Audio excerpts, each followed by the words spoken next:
दोस्तों, आपकी आंखें थक चुकी होगी तो 5 मिनट इस वीडियो पर रेस्ट ले लीजिए और यह कहानी सुनिए।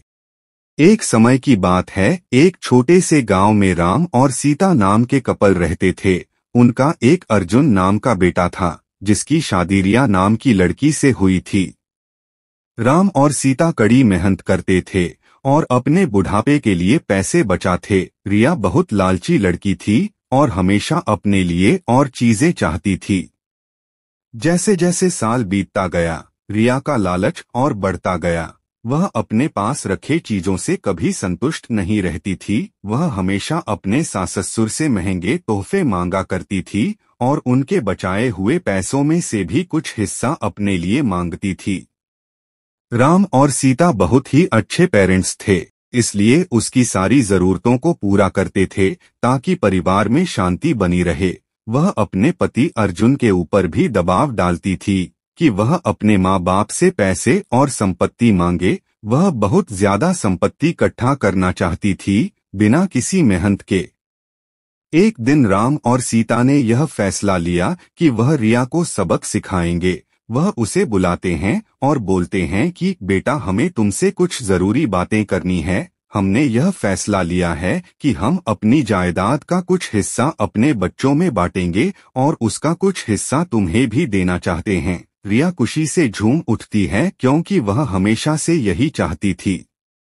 लेकिन राम और सीता के मन में कुछ और ही चल रहा था। उन्होंने एक पत्थरों से भरा हुआ बैग उसे दे दिया और बोला, बेटी, यह तुम्हारे हिस्से की संपत्ति है। रिया उस बैग को देखकर गुस्सा हो गई। उसने उस पत्थर से भरे हुए बैग को जमीन पर फेंका और जोर से चिल्लाते हुए बोली कि मेरी मजाक उड़ाने की तुम्हारी हिम्मत कैसे हुई? मुझे पैसे चाहिए, ये पत्थर नहीं। राम और सीता ने शांत तरीके से उसे समझाया और बोले, रिया, सच्ची संपत्ति सिर्फ पैसे और चीजों के बारे में नहीं है। यह प्यार, दया और जो कुछ भी तुम्हारे पास है उसके लिए आभारी होने के बारे में है। हमने हमेशा तुमसे प्यार किया है और तुम्हारी देखभाल की है, और यह पैसों से भी अधिक कीमती है। रिया को एहसास हुआ कि वह लालच में कितनी अंधी हो गई थी। उसको अपने किए गए बर्ताव के लिए पछतावा होने लगता है। उसने अपने सास और ससुर से माफी मांगी और अपने तरीके बदलने का वादा किया।